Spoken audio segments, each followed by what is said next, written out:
Estamos en el lago de Galilea porque este domingo el Evangelio nos cuenta que después de haber predicado con muchas parábolas, Jesús subió a la barca con sus apóstoles y se fueron a la otra orilla. Estamos hablando precisamente al otro lado de aquí, allí enfrente, a una región que hoy se llama Cursi, y a ese lugar se dirigieron. Y se nos cuenta la historia conocidísima de la tempestad calmada. Y vamos a explicarlo desde aquí. Justamente estoy rodeado de agua. Estoy aquí en un muelle, más o menos cercano a Cafarnaúm, el lugar de donde partieron, donde comenzó este viaje. ¿Y por qué iban a la otra orilla? ¿Qué significa que Jesús y sus apóstoles fueron para allá? Ellos, los apóstoles, probablemente nunca en su vida habían ido a ese lado. ¿Por qué? Porque este lado del lago donde estamos ahora, este lado era gobernado por Herodes y por tanto era una región judía, de predominancia judía, de tradiciones judías, de cultura judía. Era un lugar familiar para ellos, hablaban el mismo idioma, tenían la misma cultura, la misma religión. Pero en cambio, ahí enfrente era la región de los paganos, lo que se llama la Decápolis, una zona gobernada directamente por Roma, y era la región completamente pagana, donde se adoraban otros dioses, donde había otras costumbres, y que era considerada la región del demonio. Y de hecho, así nos lo va a presentar el Evangelio también. Los apóstoles nunca habían viajado allí, no conocían el idioma probablemente, o al menos no eran familiares a las costumbres, era un mundo totalmente desconocido. Y eso que de aquí a allá no hay más de 11 kilómetros. Entonces, ellos por primera vez viajan para allá a lo desconocido. ¿Por qué? Porque Jesús se los pide, simplemente por esto. Y vemos cómo se nos narra que emprenden ese viaje, se hace de noche y empiezan a surgir las dificultades. ¿Qué está ocurriendo aquí? Una tempestad empieza a azotar la barca, las olas empiezan a inundar la embarcación y el miedo empieza a cundir, el pánico. ¿Por qué está ocurriendo esto? Bueno, pareciera indicarnos el Evangelio que Jesús se está metiendo en territorio que oficialmente aún no es suyo, es decir, territorio dominado por el demonio. De hecho, ¿qué van a ir a hacer ahí enfrente? El siguiente pasaje va a ser a la llegada, encontrar al endemoniado, el endemoniado de Gerasa, o de la región de los Gadarenos. Jesús está yendo a meterse a ese lugar donde Satanás domina. Esto no es bien visto, obviamente, por el demonio, y es el que se empieza a oponer, a poner obstáculos, a defender sus dominios. Se hizo oscuro, ya era el atardecer, ya estaba anocheciendo, y una tormenta, una tempestad empieza a caer encima de la barca y todo empieza a ponerse difícil porque las circunstancias, digamos, meteorológicas eran contrarias. Las olas empiezan a inundar la barca, ellos empiezan a gritar, empieza a cundir el pánico. Era el demonio que estaba embatiéndose en contra de Jesús y de sus apóstoles porque se estaban metiendo en sus dominios. El lugar de allí estaba en manos de Satanás, no se conocía al verdadero Dios, se adoraban ídolos, demonios, y entonces estaban metiéndose en sus dominios. Y él no quiere permitir que ocurra eso. Entonces todo empieza a querer frenar, todo empieza a querer quitar de allí la presencia de los apóstoles y todo lo que sea, llevar el Evangelio a ese lugar. Entonces ellos están en esa dificultad y temen, gritan, pero se nos dice algo muy misterioso. Se nos dice que Jesús estaba en popa dormido. Primero, él estaba en popa, significa, es la parte de atrás de la barca, pero es la parte donde se da dirección a la barca, ¿no? Donde se dirige todo. Pero estaba dormido. Entonces, es como si no estuviera.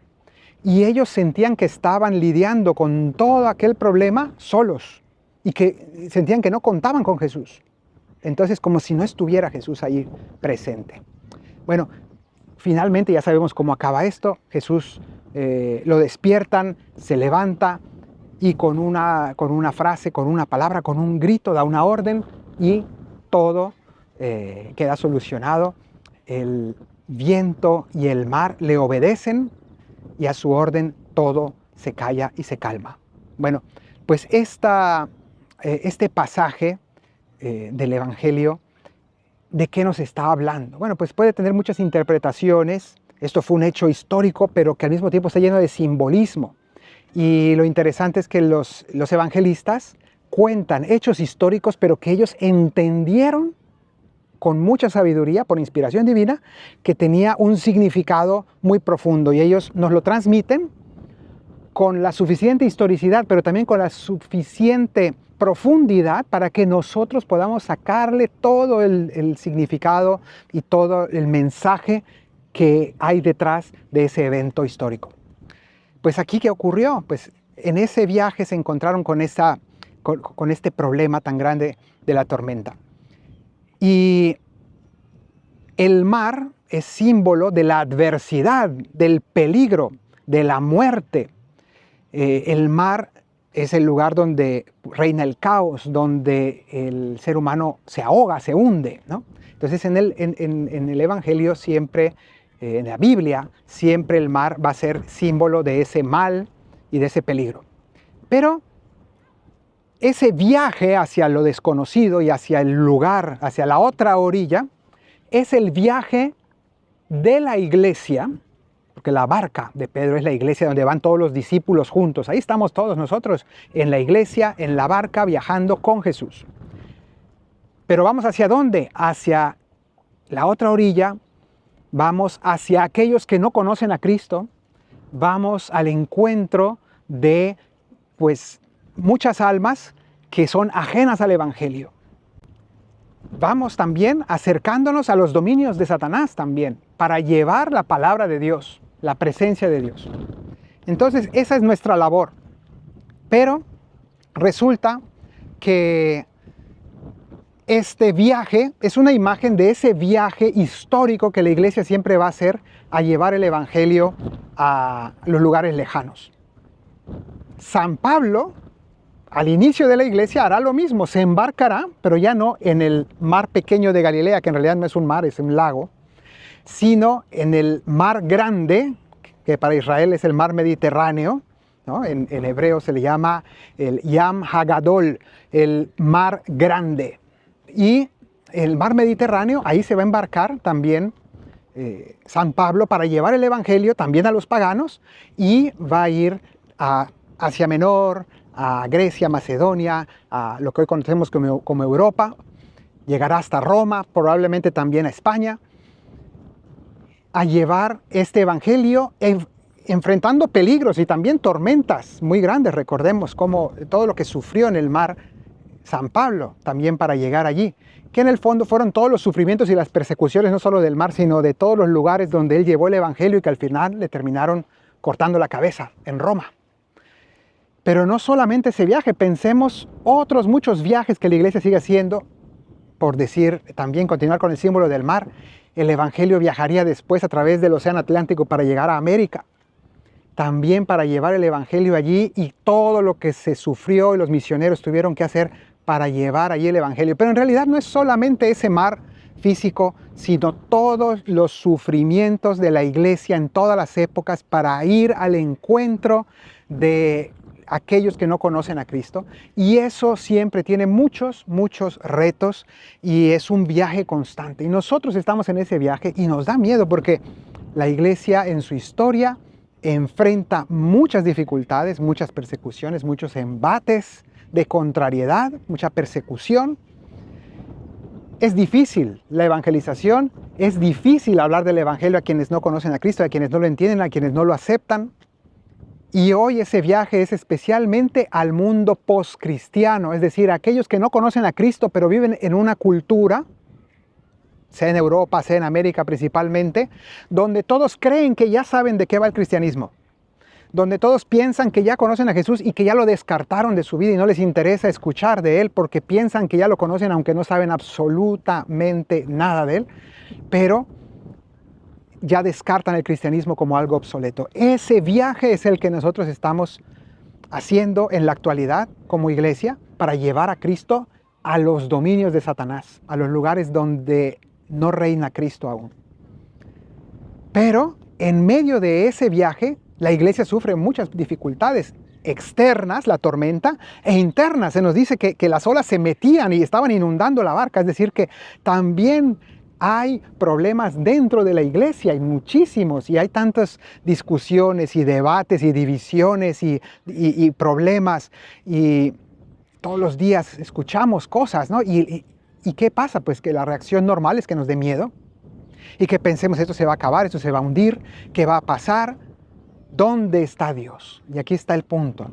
Por un lado, la experiencia del silencio de Dios es terrible. Cuando pareciera que Dios no está, que no hace nada. ¿Y qué ocurre aquí con estas crisis? ¿Y qué ocurre aquí con estos problemas? ¿Qué va a pasar? ¿Dónde vamos a acabar? Esto es un asunto complicado.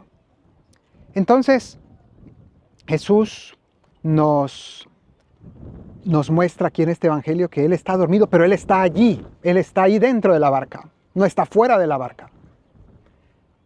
Y de hecho, pues cuando lo despiertan, Él se levanta, símbolo de la resurrección, después de su muerte, también ese es un símbolo, pero símbolo de su presencia. Él, con una palabra, domina todo el problema y termina con los problemas, y luego regaña a sus discípulos. ¿Por qué? Porque no tuvieron fe, porque se desesperaron. Pero si Él estaba ahí todo el tiempo, dormido, pero estaba ahí. Entonces está hablando del hecho de que nosotros en la historia de la iglesia tenemos mil dificultades, nos podemos asustar, pero al final tenemos que recordar, no podemos ser hombres de poca fe. El Señor es el que lleva el timón, Él es el que está en popa, Él es el que dirige la barca. Parece que está dormido, pero Él tiene todo bajo control, y también cuando se están metiendo las olas en la barca, Él no ha dejado el control y solamente está esperando que lo invoquemos. ¿Cuánto se tardaron estos hombres en invocar a Jesús? ¿Cuánto se tardaron en llamarlo, en despertarlo, en pedirle, en reclamarle? Porque incluso cuando le piden, y con palabras duras, ¿no te importa que nos muramos todos aquí? Son las mismas palabras que usan los salmos. ¿Hasta cuándo, Señor, seguirás olvidándome? Reclamándole al Señor que no se está manifestando. Bueno, tenemos permiso de quejarnos delante de Dios porque los salmos nos dan ese permiso. La palabra de Dios nos muestra que es una manera correcta de clamar al Señor con respeto, pero también con sinceridad. Estoy sintiéndome solo, estoy sintiéndome a oscuras, abandonado. Señor, manifiéstate, no te olvides de mí. Hazme caso, despierta, levántate, Señor, dicen los salmos. Pues eso es lo que le suplican también a Jesús.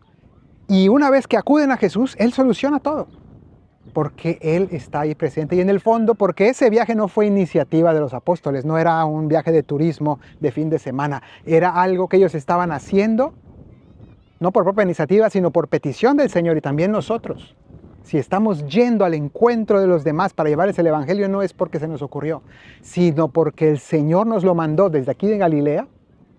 Vayan a todo el mundo y prediquen el Evangelio.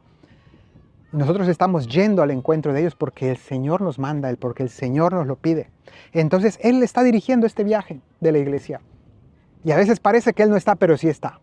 Y parece que está dormido, pero Él se entera de todo. No tengamos miedo.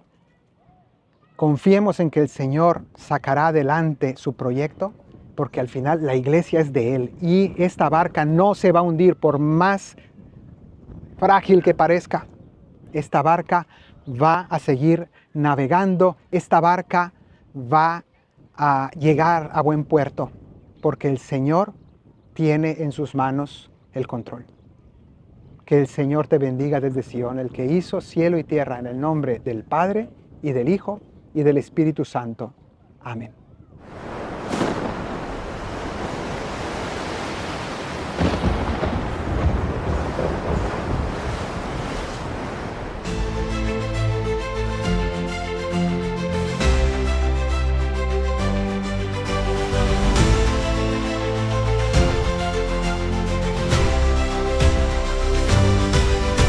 Vamos a la otra orilla, donde nadie me conoce, al lugar donde los hombres no han oído la noticia, donde hay oscuridad y se vive la tristeza, donde reinan las tinieblas y no brilla la verdad. Vamos a anunciar mi reino y a llevar la libertad al lugar de la orfandad que no sabe de lo eterno.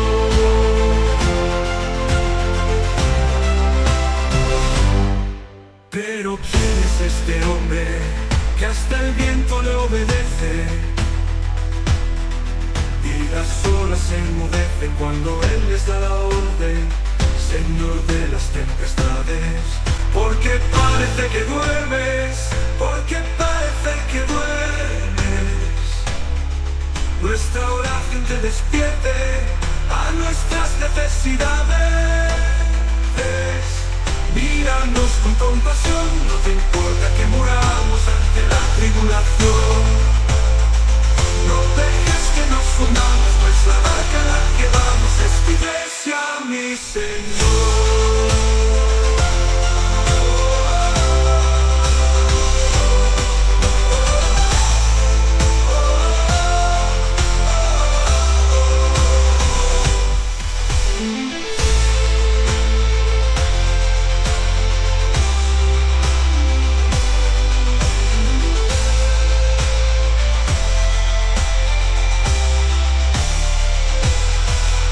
El viaje no será fácil, las tormentas llegarán, los vientos azotarán a la barca que es muy frágil, pero yo estoy con vosotros. No olvidéis que en este viaje habéis de tener coraje, porque yo no os abandono, y aunque todo será oscuro, con vosotros va la luz. La presencia de Jesús os hará sentir seguros.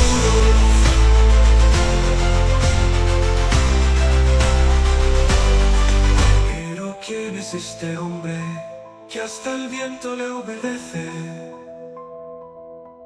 Y las olas se enmudecen cuando él les da la orden, Señor de las tempestades. Porque parece que duermes, nuestra oración te despierte a nuestras necesidades. Míranos con compasión, no te importa que muramos ante la tribulación. No dejes que nos hundamos, pues la barca en la que vamos es tu iglesia, mi Señor.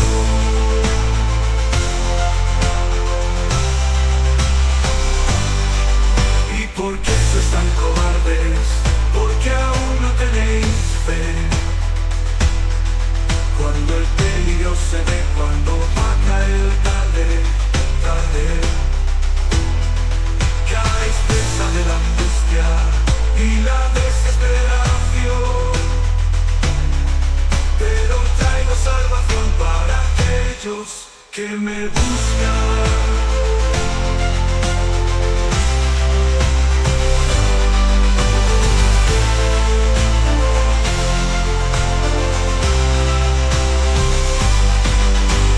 ¿Quién es este hombre que hasta el viento le obedece? Y las olas se enmudecen cuando él les da la orden, Señor de las tempestades.